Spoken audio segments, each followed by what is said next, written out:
Hey y'all, it's Jules, a real life Whitley Gilbert here with another list. Men to avoid, part 2. I think the first list was the types of men to stay away from or something like that, so it's a different title, but it's part 2 of the part 1. Anyway, I hope that makes sense. Number 1, the roaster. This is the dude that flirts in the form of roasting you and trying to humble you. Now, there are a lot of women who have tricked themselves into thinking that this shit is sexy. I have dated men who I thought, oh, we're roasting each other. We're bantering back and forth like some 1990s co-hosts on a talk show. Those guys wound up being horrible people.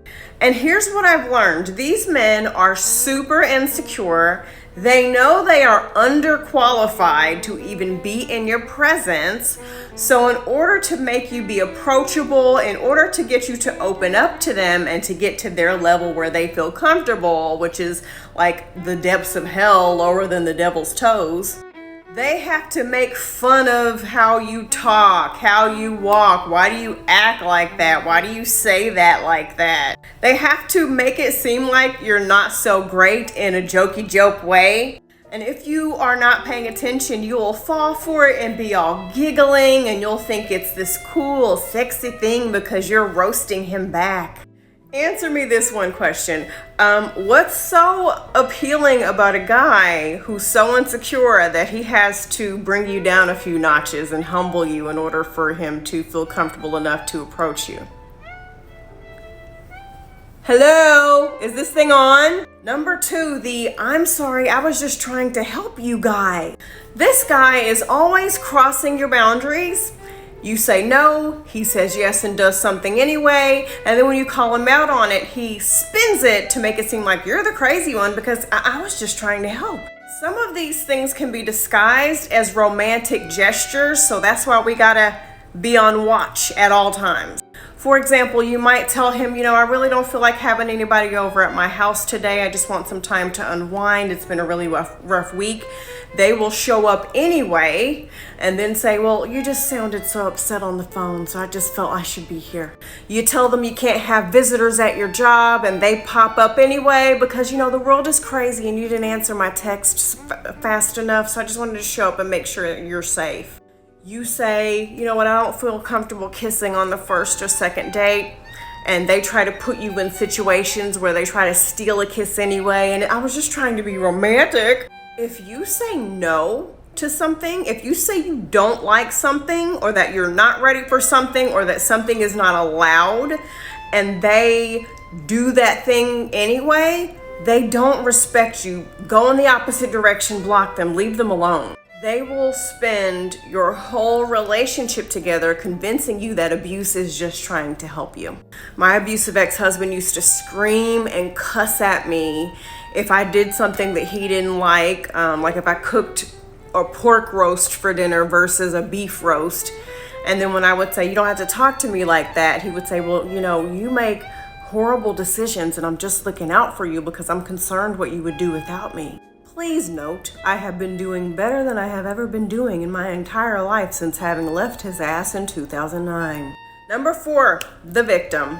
My ex is keeping my kids from me. My sister, she's taken advantage of me. My mom was mean to me one time when I was 5 years old. Back in kindergarten, I didn't get the Looney Tunes Valentine from the girl I was having a crush on, so I don't trust women now. I have issues. You know what, Rick? I'm sorry that you're going through a tough time, but we're sitting here over steak and onion rings. I thought this was a date, not a therapy session, and last I checked, you're not paying me to sit here and talk to you and hear your life's troubles for an hour. Also, if you're in a situation where your ex are keeping your kids from you, who's your lawyer's name? When is your court date? Because all I'm going to say is if somebody try to take my kids from me, I'm going to look up every fucking resource I can take advantage of. If I can't afford something, I'm going to be on the news. I'm going to do what I can to get my children back. And if your life is in such mental and emotional chaos, you shouldn't be dating right now, okay? And if you continue on, it's not going to last, and one day he's going to be complaining about something you did to him to somebody else. And these men also fail to share the part where they did something in order to cause these women to distance themselves from him. And if it's down to kids and they're like, my ex won't let me see my kids, they're not a good father. They neglect them kids. They don't take care of those kids. Don't let them pull at your heartstrings. Do not feel bad for them. Just no. Number 4, can I borrow? Do you mind? I do mind, and you cannot borrow shit. If you are in a situation, just like I just got done saying, where you don't have any money and you need to borrow money and you need a ride, do you mind if I get a ride? You don't need to be dating, sir. Too many people out here dating that have no business doing so. Like, you need to be focusing on getting your life together first. You are not a suitable partner in the situation that you are in. And they're actually not even looking for a partner. They're just looking for an ATM, a car, and a roof over their head for the cheap, low price of free 99. I'm sorry, dial 211 if you're in need of shelter and food. This ain't the person. This is not charity right here. Number 5, the yes man. They agree with everything you like. They disagree with everything that you disagree with. This person has no personality. They might be a narcissist. I'm not a mental health care professional, so don't quote me on that. But they're trying to manipulate you. They're trying to create a false bond with you to get you hooked so that they can take advantage of you. Or it could be the total opposite, where they have no spine, no personality, and they have not discovered themselves yet. Either way, you just don't want to take on that project or task.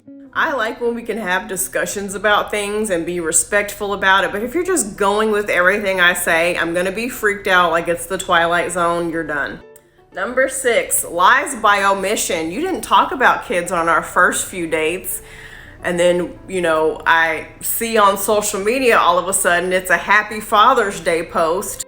Or come to find out the reason you were vague about your career is because you're unemployed. And I didn't lie about it, but you also weren't forthcoming. These are important details that I need to know. Your whole relationship is going to be them saying, well, I didn't lie about it. Well, we're not going to play that. We're not going to play that game. Lying is just as much telling me something that's not true as it is leaving out details to manipulate the situation and make me believe something that's not true. Next guy on my list is Indeed.com guy. This guy is always, I'm looking for a job. I'm trying to get my life together. I'm looking for another opportunity. I'm looking to be a this. I'm looking to be a that. Okay, well, don't let me stop your search. I'm going to leave you to look. If you're not stable, let me say this again. If you're not stable, you don't need to be dating anyone. Number 8, not to be confused with the I'm sorry, I'm just trying to help guy. He does stuff that is blatantly disrespectful, but again, much like number 2, he makes it seem like he's doing you a favor. Like, I once dated a guy that was repeatedly late for our dates, and he tried to spin it like, you know what, I've been super busy lately and I'm just trying to make time for you. When in actuality, he was just, again, trying to get my guard down and get me used to the fact that he wasn't going to be punctual at all, amongst other things that he did in that whole situation. Don't let somebody gaslight you into thinking that disrespect is done in your favor. I actually touched on this one with number 3. Like I said, it's the guy that says my ex is keeping my kids from me. The part he fails to tell you is that he is the reason why he's not around his kids, not his ex. Again, when is your court date? And what active steps have you taken to get your kids back? You don't need to be dating. You need to be focusing on that, sir. Number 10, he sides with abusers. Just talk about like any pop cultural event where a man cheated on a woman or abused a woman. If he immediately says she's lying, these women are out here to get met, just get up, get your purse. It's over. He is an abuser. He wants you to believe that victims are lying because at some point you're going to be his victim and he's not going to want people to believe you. Anyway, what did y'all think of part 2?